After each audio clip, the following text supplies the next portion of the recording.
My name is Fiora Wakefield. I'm 24 years old. And the last thing my stepfather ever said to me before I walked out of his house was, "You're not my real daughter anyway, so get a job and figure it out." He said it the same way you tell someone the weather. Flat. Unbothered. Like he was reading off a grocery list instead of dismantling the last thread of trust one had in the only family I'd ever known. He said it while signing a document that moved $275,000, money my late father had spent 11 years building in a custodial account with my name on it, into my stepbrother Kevin's account. Just like that. One signature. One sentence. And 6 years of my life changed direction completely. I didn't scream. I didn't flip a single thing off that kitchen counter. I picked up my bag, walked out the front door of that house in Wilmington, North Carolina, and I didn't look back. That was 6 years ago. Last month, Paul Renner walked into the lobby of my firm on the 3rd floor of a building on Water Street in downtown Wilmington. He was wearing the same kind of stiff collared shirt he always wore to impress people. His hair was thinner. His shoulders were smaller than I remembered. Or maybe I was just bigger. He stood at the front desk asking for me by name, and when my assistant called back to tell me, I sat very still in my chair for exactly 10 seconds. Then I said, "Send him up." But to understand what happened when he walked through that door, you need to go back 6 years. Back to a house on Oleander Drive, a kitchen table that smelled like burnt coffee, and the one document my stepfather never knew I'd already made a copy of. Let me take you back to the summer everything fell apart. I grew up in Wilmington, North Carolina, in a craftsman bungalow on Oleander Drive with pale yellow siding and a front porch my father built himself the summer before I turned 5. My biological father, Thomas Wakefield, was a civil engineer. Quiet, methodical, the kind of man who fixed things with his hands and never raised his voice once in my entire childhood. He coached my soccer team even though he knew nothing about soccer. He drove 40 minutes each way to take me to the art museum in Raleigh because I'd mentioned just once that I liked paintings. He died of a heart attack 3 weeks after my 12th birthday. Massive and without warning, the doctor said. Like a power outage. One moment the lights were on and then they simply weren't. My mother, Sandra, was 38 years old, a kindergarten teacher, and suddenly the only financial support for a 12-year-old girl in a house with a mortgage. She grieved in the way quiet people grieve, thoroughly and privately behind closed doors and after bedtime. She held it together in the ways that counted and fell apart only where I couldn't see her. I respected that about her even then. What my father left behind was modest but deliberate. A life insurance policy that covered the mortgage and a little beyond. A UTMA account he'd been funding since the month I was born, built from careful contributions and 12 years of compound interest. By the time I was 12, it held $275,000. My mother told me about it when I was 14, sitting at the kitchen table over bowls of cereal, matter of fact and clear. "That money is yours, Fiora. Your father started it the day you came home from the hospital. It's for your education and your future and nobody touches it." I believed her. I had every reason to. Paul Renner came into our lives when I was 13. My mother met him at a neighborhood association meeting, which tells you everything you need to know about the kind of man he presented himself as. Civic, dependable, the type who showed up with a casserole dish and left with a committee chairmanship. He was a regional sales director for a medical supply company. Firm handshake, easy smile, and the particular kind of confidence that comes from never having been seriously challenged. He had a son from his first marriage. Kevin. 14 years old when I met him, 13 months older than me, and from the very first Sunday dinner, the undisputed center of Paul Renner's universe. Kevin was loud where I was quiet, impulsive where I was careful, and perpetually unfinished in the way that certain boys are allowed to be because someone is always there to smooth things over behind them. Paul and my mother married when I was 15. The ceremony was small, a garden wedding at Airlie Gardens, just family and close friends. I wore a pale blue dress my mother had picked out and I smiled in every photograph because she was happy, genuinely happy for the first time in 3 years, and I loved her enough to mean it. The rules shifted quietly after that. Not dramatically, not overnight, but the way water reshapes stone, consistently, patiently, and without announcing itself. Kevin's college prep tutor billed to the joint account without discussion. Kevin's lacrosse travel fees, Kevin's new laptop every school year, Kevin's car at 16. A used Jeep. Paul spent a weekend detailing himself in the driveway while I watched from my bedroom window. I got a bus pass renewal for my birthday that year. I wasn't invisible. I want to be precise about that because it matters. Paul was never cruel to me directly. He was something harder to name and harder to fight. Indifferent. The kind of indifferent that comes with a veneer of fairness, where he could always point to something he'd done for me and call the ledger balanced even when the columns were nowhere close. I was good at writing. Exceptionally good, my English teacher Mrs. Carmichael told my mother at a parent conference junior year, the kind of observational voice that journalism programs look for. I'd been keeping notebooks since I was 9, filling them with everything I noticed. The way light moved through the blinds on a Tuesday morning, the exact expression on someone's face when they were pretending not to care, the architecture of a conversation that was really about something else entirely. I brought home a brochure for a journalism summer intensive at UNC Chapel Hill. Selective, competitive, 60 students chosen from across the state. Mrs. Carmichael had written me a personal recommendation without me even asking. Paul glanced at the brochure across the dinner table and said, "That's a nice hobby, Fiora," and passed the breadbasket to Kevin. My mother said nothing. That was the first time I noticed she'd stopped pushing back. Now before I go any further, if you've ever been the one your family quietly wrote off, the one they looked through instead of at, stay with me. Because what happened next is exactly why I'm sitting here telling this story. Hit that subscribe button and turn on notifications because this is only the beginning and I promise you, it gets a great deal more interesting from here. The college fund conversation happened in the open, the way Paul preferred to handle things he'd already decided, publicly so that the decision looked collaborative even when it wasn't. It was a Saturday morning in April of my senior year. I was 17, 2 months from graduation, already accepted to UNC Wilmington on an academic merit scholarship that covered 60% of tuition. The remaining 40% plus living costs, books, everything else, that was going to come from my father's account. The one with my name on it. The one my mother had told me nobody would touch. Kevin had been accepted to a private university in Charlotte. Full price, no scholarship, no financial aid because Paul's income disqualified him. Tuition alone was $42,000 a year. Paul sat at the head of the kitchen table with a folder in front of him and his hands folded on top of it, the way he sat in homeowners association meetings when he was about to propose something he'd framed as obvious. He explained it the way you explain a math problem to someone you've already decided is slow. Kevin's opportunity was time-sensitive. Private universities didn't wait. The UTMA account had enough to cover Kevin's full 4 years and still leave something, he said, though he was vague about what something meant or for whom. My mother was at the counter. Her back was half turned. She was rinsing a mug she'd already rinsed once. "Mom." I said it once. Just her name, but it carried everything. Every silent dinner, every past breadbasket, every brochure left on the table. She turned off the faucet. She didn't turn around. Paul said, "Your mother and I have discussed this, Fiora. You have a scholarship. You'll be fine. Kevin needs this more. You're resourceful." He said resourceful the way people say it when they mean you'll survive whatever we do to you, so it doesn't really count as doing something to you. And just like that, the money my father had spent 11 years saving for me, $275,000, was being handed to a boy who shared none of my blood, in a decision made by a man who shared none of my history, while my mother stood at the sink and said nothing. I looked at Paul Renner across that kitchen table. I looked at the folder in front of him. And I said very quietly, "Okay." Then I pushed back my chair and walked upstairs. I had exactly 48 hours and one phone call to make before everything changed. I want to be honest about what that moment cost me. Not the money, that came later. What it cost me in that instant was the last version of my mother I'd been holding on to. The one who sat across from me at a cereal bowl and said, "Your father built this for you and nobody touches it." I'd been carrying that version of her like a photograph in my back pocket for 5 years. And watching her stand at that sink, rinsing a clean mug, choosing silence over her own daughter, that was the moment the photograph finally went blurry. I didn't know it yet, but that silence was going to cost Paul Renner a great deal more than it cost me. There are 2 kinds of people in the world. The ones who fall apart at the kitchen table and the ones who walk upstairs, close the door quietly and start making a plan.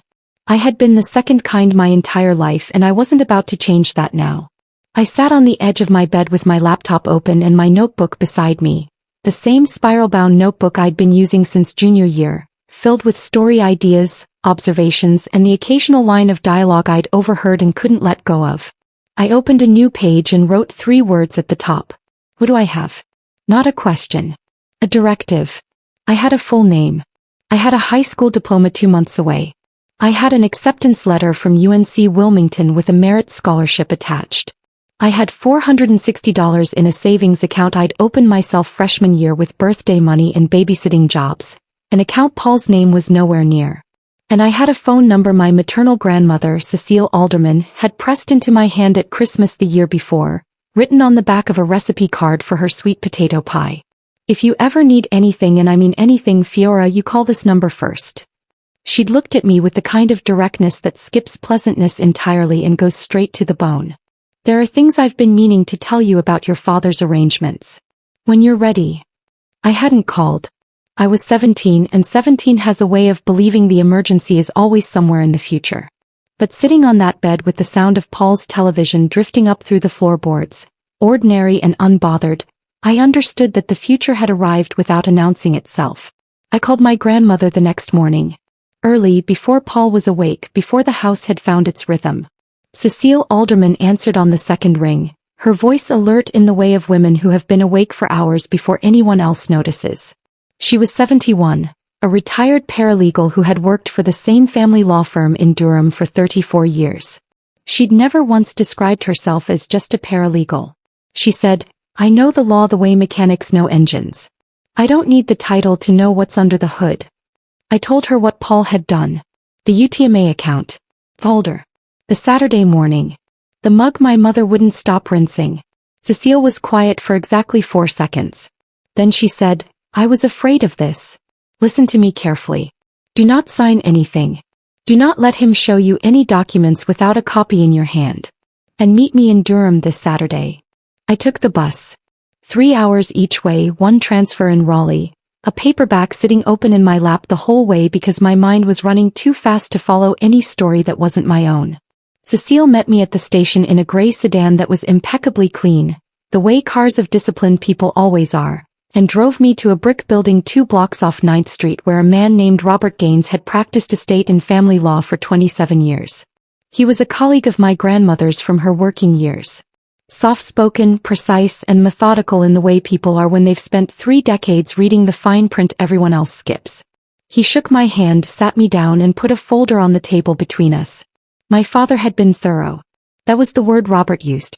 Thomas Wakefield had not only funded the UTMA account over 11 years, he had also, for years before his death, drafted a supplementary letter of intent, not legally binding in itself, but admissible as evidence of purpose, stating explicitly that the custodial funds were designated for Fiora Renee Wakefield's post-secondary education and professional development, and for no other use. He'd filed it with the account documentation and left a copy with Robert Gaines, who had been his personal attorney since before I was born. My father had known that protection needed to be layered. He couldn't have predicted Paul Renner specifically. But he was an engineer. He built redundancies into everything. Robert explained what the transfer meant under North Carolina law. A UTMA custodian held a fiduciary duty to use the account assets solely for the benefit of the minor beneficiary. Redirecting those funds to a third party, even a stepson, even with the mother's passive consent, constituted a breach of that duty. The letter of intent my father had filed made the designated purpose unambiguous. "You have standing to pursue recovery," Robert said, folding his hands on the table. "The question is when and how, not whether." I sat with that for a long moment. The folder was open in front of me, my father's handwriting visible on the letter of intent. Neat and even, the penmanship of a man who measured twice and cut once. I told Robert the first wasn't ready to file. I was 17, 8 weeks from graduation, and I needed to finish what I'd started before I opened any other door. He nodded the way experienced people nod when they respect a decision without necessarily sharing it. "The statute of limitations on a UTMA breach in North Carolina is 3 years from the date of the violation," he said. "I'll keep this file active. When you're ready, I'm here." I took a copy of my father's letter of intent, folded it into the inside pocket of my jacket, and rode the bus back to Wilmington. I went home, sat at the same dinner table, and listened to Kevin talk about his college orientation schedule while Paul nodded along like a man watching his investment grow. I said nothing. I was good at that by then. 6 weeks later, I walked across the gymnasium stage at Hogan High School in a cap and gown, took my diploma from the principal, and did not go back to that house. I'd packed the night before the way my father would have, One bag, only what mattered. My notebooks. My laptop. The copy of my father's letter of intent in a manila envelope at the bottom of the bag. And $460 on a debit card with only my name on it. I left a note on the kitchen counter. I'm leaving. I won't be asking for anything. You've already made your decisions and so have I. I didn't address it to anyone specific. It applied equally to both of them. Wilmington in the summer is salt air and tourists and a particular kind of heat that settles in your clothes and stays there. I found a room in a shared house on Castle Street, 3 other tenants, $60 a week, a bathroom with a cracked tile above the shower that nobody had gotten around to fixing. My roommates were a nursing assistant named Priya who worked double shifts and came home smelling like antiseptic, a graduate student named Owen writing a thesis on coastal erosion who was almost never there, and a woman named Deb who was 43 and recently divorced and made the best coffee I've ever had every single morning without fail. Nobody asked me why I was there. I appreciated that more than I could explain. I got a job within the week. Hostess at a seafood restaurant on the waterfront, 5 nights a week, minimum wage plus whatever the servers tipped out at the end of the night. I enrolled at Cape Fear Community College for the fall because I needed the credits, the structure, and the clarity of being evaluated on what I produced rather than who I belonged to. Paul called twice that first month. Both voicemails I saved without returning. The first was short and irritated. Come home, this is childish, call your mother. The second was longer, rehearsed, something about how he'd always treated me like his own and this was the thanks he got, and there was a cosmetology school near UNCW if I was serious about having a plan. A cosmetology school. Because I'd kept a notebook since I was 9 and written stories that made my English teacher put down her red pen and read them twice. I saved both messages without responding. I wasn't sure what I'd need them for yet. I just knew that a man who rewrites what he's done once will do it again and I wanted the record intact. My mother called on a Thursday night, whispering, which told me Paul was somewhere in the house. She said she was worried. I asked her one question. Did you know he was going to do it before that Saturday morning? A long pause. Then, Fiora, your stepfather. I hung up. That was the moment I understood something I'd been circling for years without landing on it. My mother wasn't a victim of Paul Renner in the way I'd been telling myself. She was a participant in him. Not out of cruelty. I don't believe she had a cruel bone in her body, but out of a habit of yielding so deeply ingrained she'd stopped recognizing it as a choice. She deferred the way some people breathe without noticing, without deciding. I loved her and I couldn't save her and I couldn't afford to wait for her to save me. So I stopped waiting. Meanwhile, Kevin Renner was moving into his dorm at Queen's University of Charlotte, paid for in full by $275,000 with my name on the original paperwork. His social media that first week was dorm room setups, a rooftop pool, captions about new chapters and new cities. I saw it once through a mutual contact before I muted everything connected to that house. Then I closed the app, opened my notebook and got back to work. I had a story to write and a life to build. And for the first time I was the only one holding the pen. Cape Fear Community College was not glamorous. I want to be upfront about that because I think there's a version of this story where the protagonist discovers herself in some sunlit classroom with an inspiring professor who changes everything in week 2, and that is not what happened. What happened was fluorescent lighting, parking lot construction that started at 7 in the morning, a financial aid office with a 40-minute wait and a form that needed 3 signatures from 2 different departments, and a writing professor named Dr. Alan Marsh who spent the first class telling us exactly how many of his former students had gone on to careers in journalism. The answer was 4. In 22 years. He said it not to discourage us but to calibrate us, which I respected even at the time. Writing is not a plan, he said, leaning against the whiteboard with his arms crossed. Writing is a discipline. The plan is what you build around it. I wrote that down. I still have it. I was carrying 18 credit hours that first semester while working 5 nights a week at the restaurant. My schedule was a geometry problem. Classes until 2, bus to work by 4, on the floor until 11, home by midnight, up at 6 to do it again. I slept 6 hours on good nights and 4 on bad ones, and I stopped noticing the difference after the first month because exhaustion at that level stops feeling like a condition and starts feeling like weather. You don't fight weather. You dress for it and keep moving. What kept me going, if I'm being precise about it, was not ambition in the inspirational sense. It was arithmetic. Every shift I worked, every credit I earned, Every dollar I moved from checking to savings was a measurable distance between where I was and where Paul Renner had assumed I'd end up.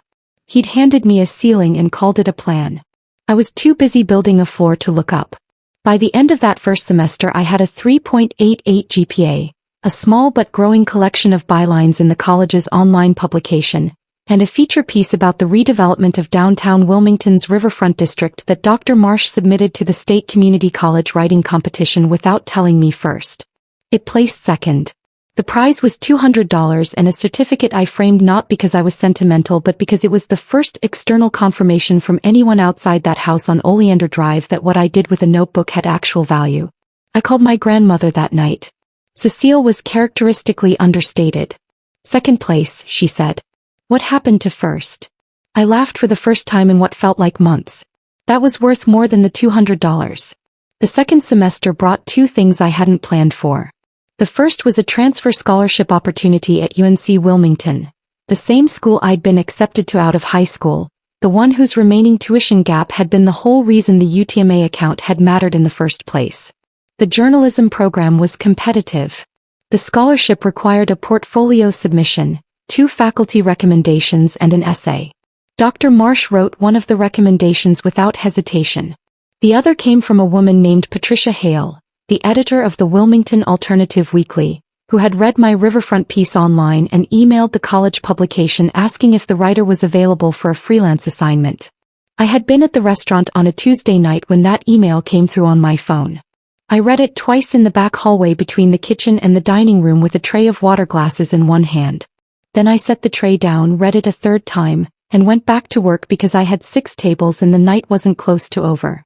But I replied that same night at midnight sitting on the floor of my Castle Street bedroom with my back against the wall and my laptop balanced on my knees. I said yes. I said I was available. I said I could have something to her by Friday. I didn't mention that I was 18 and had never been paid for my writing before. I figured those were details that would resolve themselves. Patricia Hale was 54, had run the paper for 16 years. And had the particular energy of someone who had been underfunded and overworked for so long that she turned it into a personality. She was direct, occasionally blunt, and had zero patience for writing that was performing effort instead of delivering it. She paid $40 apiece for freelance contributions, which was not a living wage but was more than nothing. And after my first piece ran, she called me directly and said, "You write like someone who actually looks at things. Don't lose that." I didn't ask her what she meant.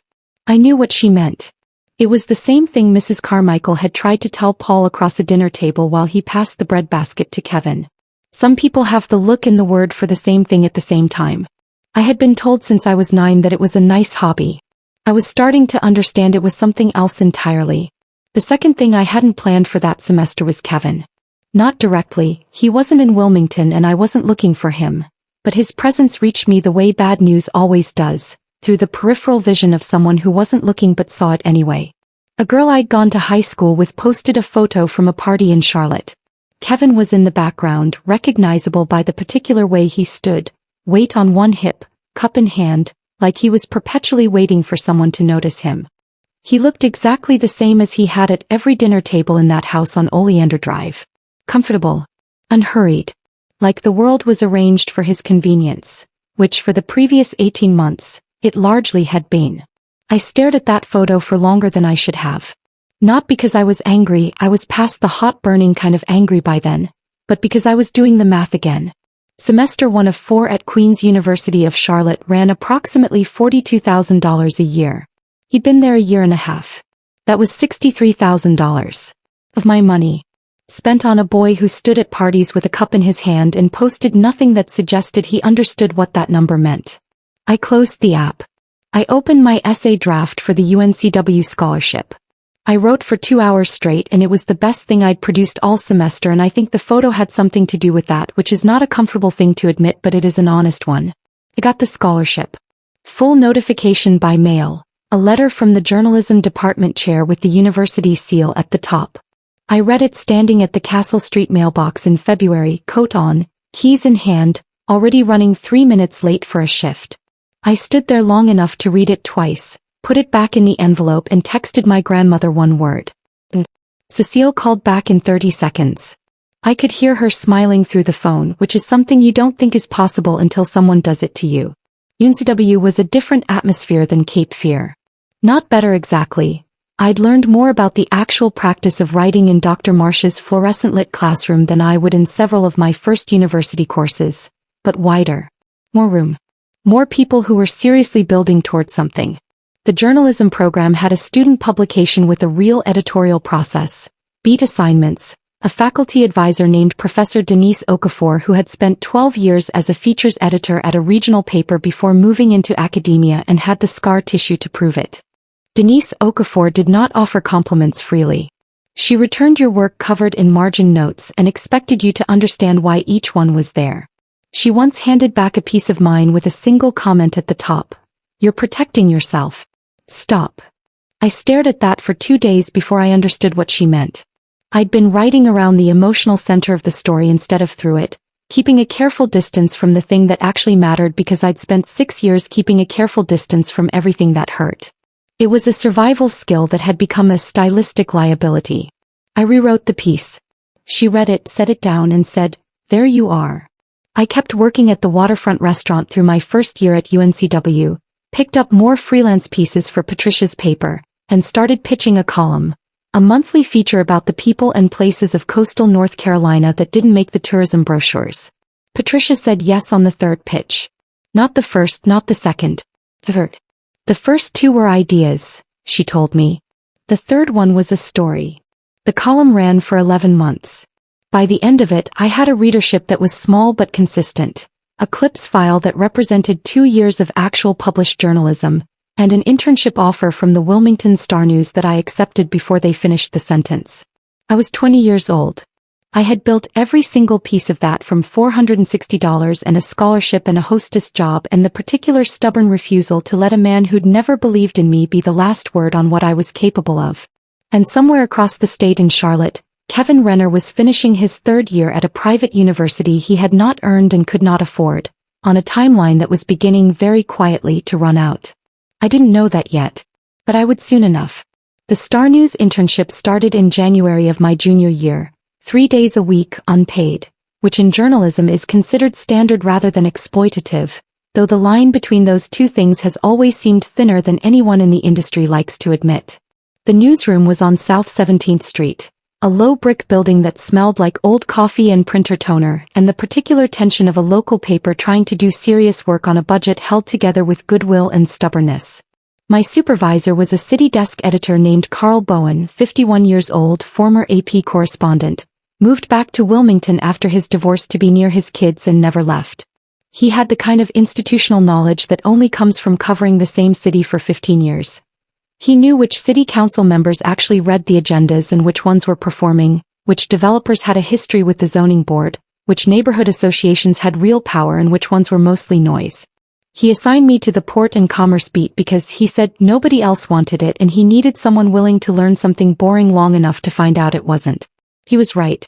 The port beat was dry on the surface and complicated underneath, which is true of most things worth paying attention to. 3 months and I was cross-referencing cargo manifests with property filings and found a discrepancy in a waterfront redevelopment contract that didn't match the public record. I brought it to Carl with a 2-page summary and a clean source list. He read it without expression, set it down and said, "How long did this take you?" 2 weeks, I told him. He nodded slowly. "Don't tell anyone that. They'll think it's easy." The piece ran with my byline on a Thursday. By Friday, the city council member whose office had approved the contract had issued a statement. By Monday, an audit had been requested. I was 21 years old and a story I'd written had moved an institution. I sat at my desk in the newsroom that Monday morning and understood, with the kind of clarity that goes straight into the bones without asking permission, that this was what I was supposed to be doing. Not as a revelation. As a confirmation of something I'd known since I was 9 years old, filling notebooks in my bedroom on Oleander Drive while Paul Renner watched television downstairs and called it a nice hobby. It was around that same time that the first piece of real news about Kevin reached me through my Aunt Ruth, my mother's younger sister, who had maintained careful neutrality in the years since I'd left and communicated with me primarily through brief texts that were heavy on implication and light on detail. Kevin had withdrawn from Queen's University of Charlotte at the end of his 3rd year. Not graduated. Withdrawn. The official reason Paul had given the family was that Kevin was taking time to reassess his direction. The unofficial reason, conveyed in the particular code of someone choosing words very carefully, was that the money had run considerably shorter than anyone had planned for. I did the math without being asked. 4 years at $42,000 a year was $168,000. 3 years was $126,000. That left a gap of nearly $150,000 from the original $275,000, and Kevin had not finished the degree. Which meant the money was gone, the plan had collapsed, and Paul Renner was standing in the wreckage of an investment he'd dismantled someone else's future to fund. I didn't feel triumphant. I want to be precise about that because the triumphant version of this moment is cleaner and I understand why people expect it. What I actually felt was a hollow, tired sadness. The kind you feel when something you predicted finally happens and you realize you'd spent years quietly hoping you were wrong. Kevin hadn't course-corrected or recalibrated or done anything that suggested awareness. He'd simply run out of runway. There is no satisfaction in watching someone fall when the fall was always inevitable, and the only thing it confirms is that the people who elevated him never understood what they were doing. I put the phone down and went back to work. By the second semester of my junior year, Carl had moved me onto a broader investigative track, working alongside a senior reporter named Vanessa Chu who had been at the paper for 8 years and had a methodical, almost architectural approach to building a story. She mapped her sources the way engineers map load-bearing structures, knowing exactly how much weight each one could hold before you leaned on it too hard. She taught me how to file public records requests without tipping off the subject, how to read a budget document for what it deliberately omitted, and how to sit in silence long enough during an interview that the person on the other side filled it with something they hadn't planned on saying. I graduated from UNCW in May with a degree in journalism and a 3.91 GPA. The ceremony was at Trask Coliseum on a Saturday morning, full sun, the kind of late spring Cape Fear day that turns warm before you've finished your coffee. Cecile was there in the 4th row in a yellow dress she'd bought specifically for the occasion. She stood before they called my name, which meant she was already on her feet before anyone else had decided to be.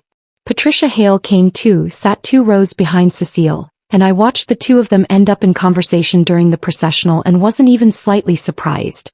Paul was not there. My mother was not there. Kevin was not there. I had not invited any of them and not one of them had reached out to ask. I accepted a full-time staff position at the Star News 3 weeks after graduation and moved into a 1-bedroom apartment on Dock Street. Small 2nd floor, a window looking out over a courtyard with a fig tree that dropped leaves on the pavement in a way I found unreasonably satisfying on Saturday mornings with coffee. It was mine. Every square foot paid for by work I had done and money I had earned and choices I had made without anyone's permission or input.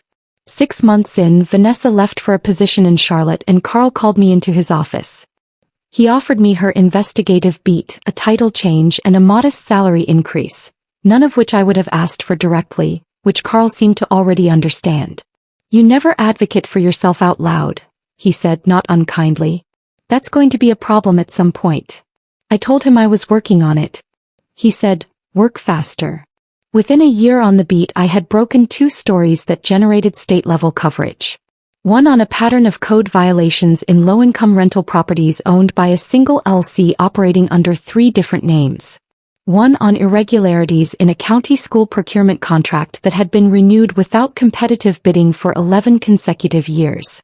The second earned a nomination for a State Press Association award in investigative reporting. I didn't win, but I was 22 years old and my name sat in that category alongside reporters who had been at this for 15 years, and that felt like a different kind of receipt entirely. It was also the story that put my name in front of a woman named Sylvia Cross. Sylvia ran an independent digital newsroom out of Raleigh called the Carolina Current, focused entirely on accountability journalism across the state. 7 full-time staff, grant-funded, readership that punched far above its size because the work was rigorous and the sourcing was spotless. She emailed me on a Wednesday afternoon, 3 lines, no preamble. She'd read the procurement piece. She was looking for someone to lead an expanded coastal bureau. Was I interested in talking? I replied within the hour. We met the following week at a coffee shop on Front Street, 2 blocks from the waterfront.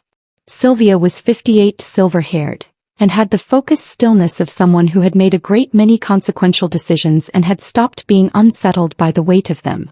She asked me 3 questions in the first 10 minutes. What story was I most proud of and why? What story had I gotten wrong and what exactly did I do about it? And what did I think local accountability journalism was actually for? I answered all 3 honestly and without hedging. She listened without taking notes, which told me she was measuring something that didn't live on a resume. At the end of the meeting she said, "I'm not going to make you an offer today. I want you to sit with whether you're ready to stop being someone else's reporter and start building something that's yours." She looked at me without blinking. "Because based on what I've read, I think you are. I just want to know if you've decided that yet." I drove home along the riverfront with the windows down, the evening light turning the Cape Fear copper-colored and slow. I thought about a kitchen table on Oleander Drive and a man who had looked at everything I was capable of and filed it under hobby. I thought about a notebook I'd been filling since I was 9. I thought about my father's letter of intent sitting in a manila envelope in my desk drawer at home. Neat, deliberate, the handwriting of a man who believed in building redundancies into things he loved. I called Sylvia the next morning and told her I was ready. I had no idea what was about to happen next, but I was finally in a position to find out exactly what 6 years had cost Paul Renner, and whether he even understood yet that the bill had come due. And from everything Aunt Ruth had been carefully not telling me for the past several months, that bill had already started arriving. Sylvia Cross did not ease people into things. Her job offer arrived 4 days after our coffee meeting in a single-page email with a subject line that said simply Coastal Bureau Lead, Carolina Current. The terms were clear, the salary was fair, and the last line read, "I expect you to break something worth reading within your first 90 days. Welcome aboard." I printed it, signed it, and slid it under Carl's office door with a handwritten note thanking him for 2 years that had taught me more than I could account for. He called me 20 minutes later, told me I was making the right move, and said if I ever needed a source in Wilmington City Hall, he knew 3 people who owed him favors. That was Carl's version of a going-away speech. The Carolina Current's Coastal Bureau was not a bureau yet when I took it over. It was a desk, a laptop, a press credential, and a mandate.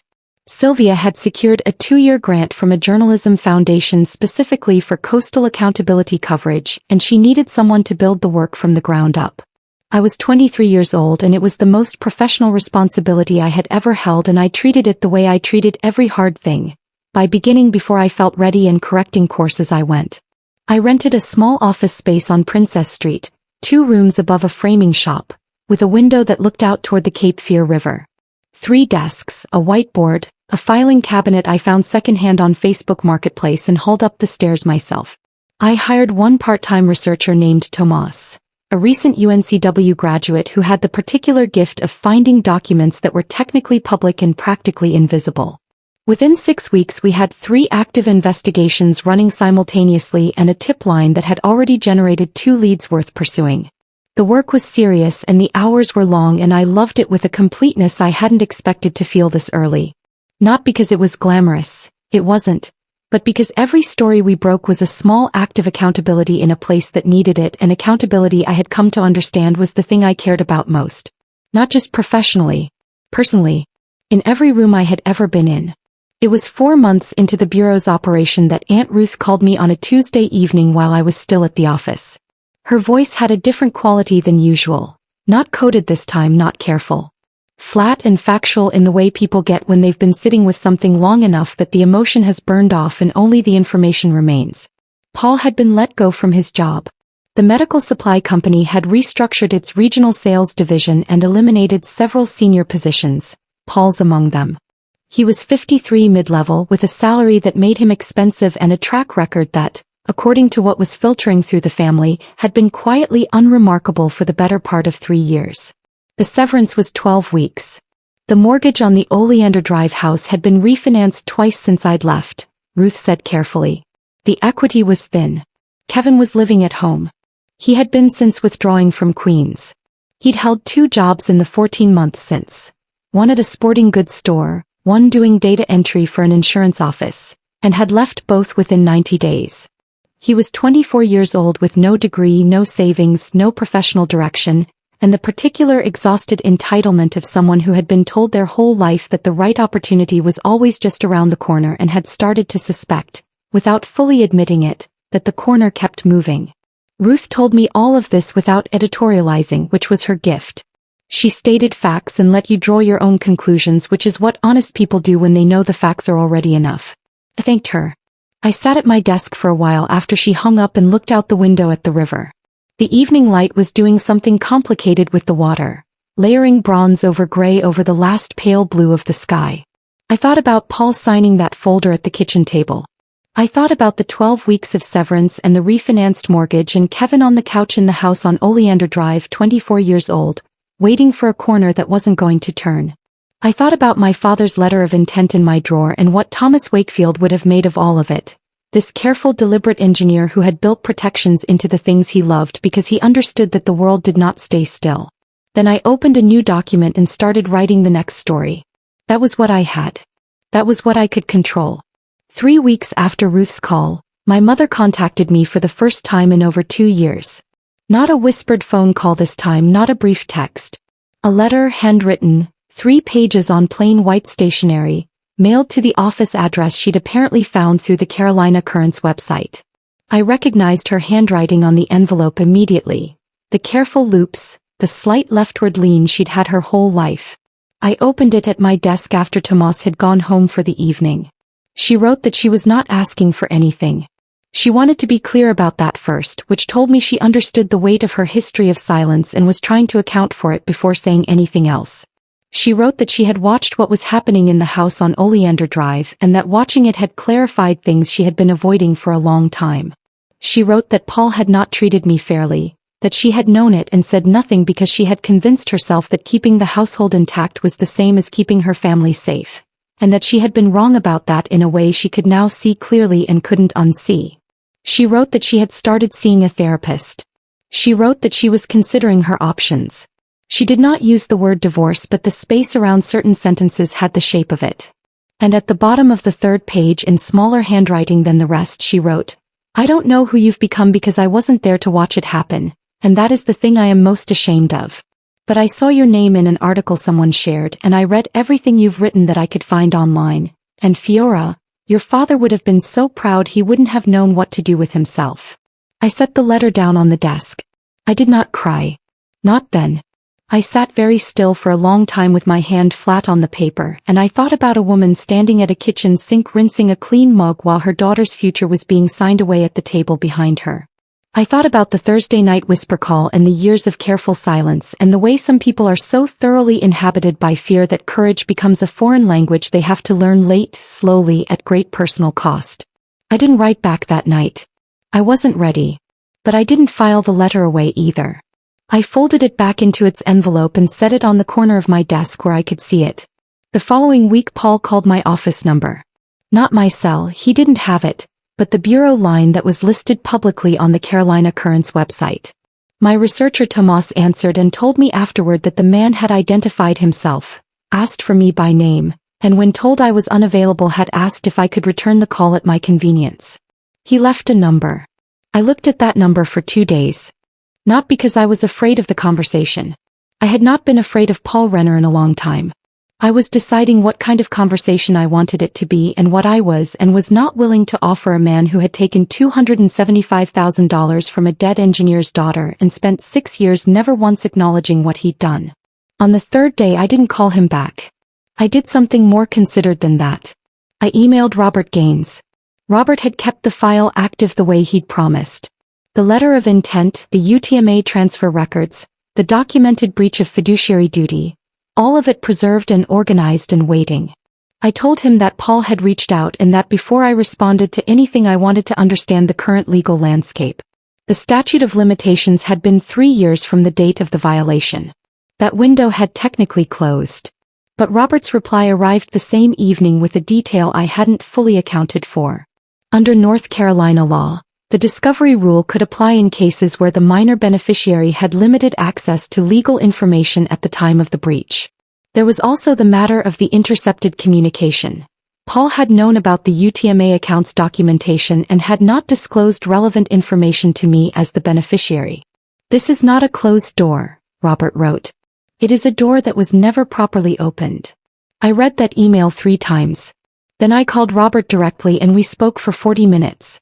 Not about filing, not yet, I hadn't decided that, but about options, timelines, and the particular leverage that comes from a man showing up at your professional number after 6 years of silence, when you have the documentation and he doesn't know exactly what you have or what you intend to do with it.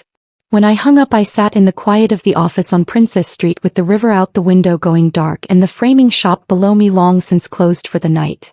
I had built this bureau from a desk and a mandate. I had broken stories that moved institutions.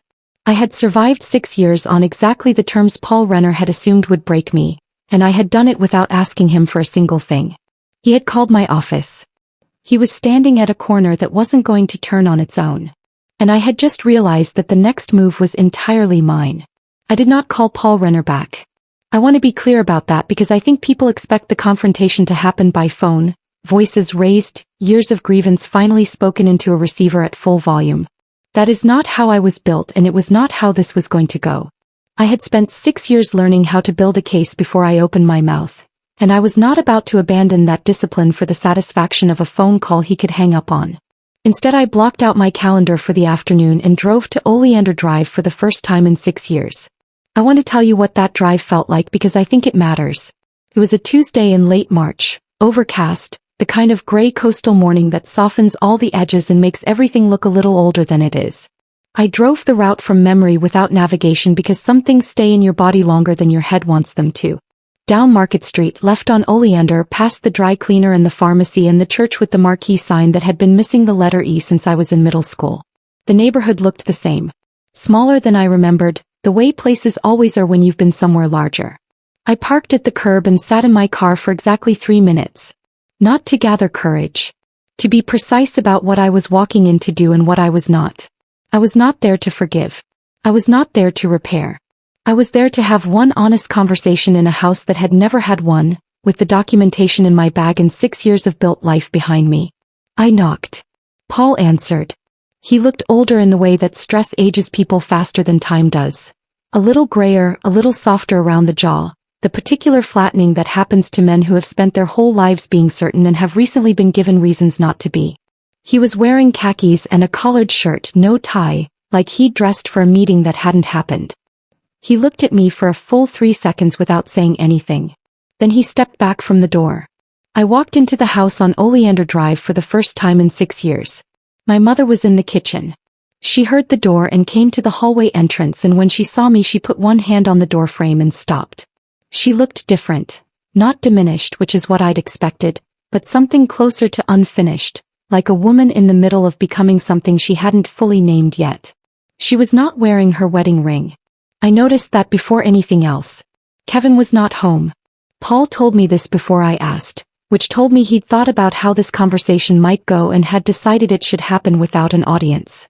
That was the first time I thought Paul Renner might actually understand the weight of what he was walking into. We sat at the kitchen table. The same table.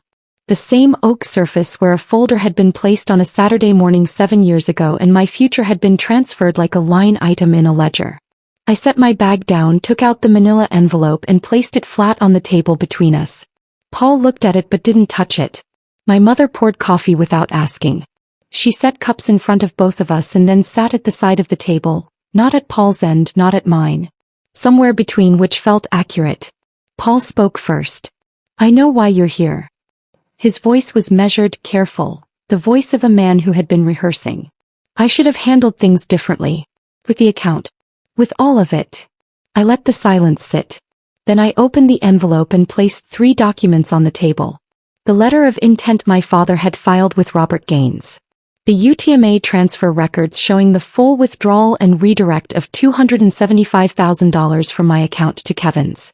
And a 1-page summary Robert had prepared outlining the legal basis for the breach of fiduciary duty and the discovery rule argument that kept the matter from being closed. Paul looked at each document. His jaw worked but he didn't speak. I'm not here to sue you, I said.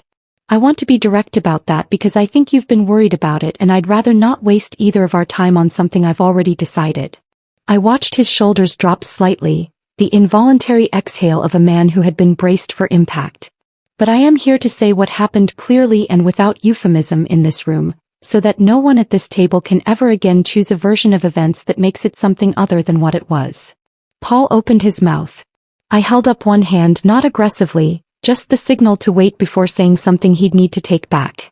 You took money my father spent 11 years saving for me. He built it from the month I was born. He filed a letter of intent specifying exactly what it was for. He died when I was 12 and he still found a way to protect my future from a distance he couldn't have predicted. And you took it anyway. Not because it was the right financial decision. Kevin has no degree and $50,000 in debt, so it was also just wrong on the math. You took it because you wanted to and because you assumed I wouldn't be able to do anything about it. The vein at Paul's temple pulsed once.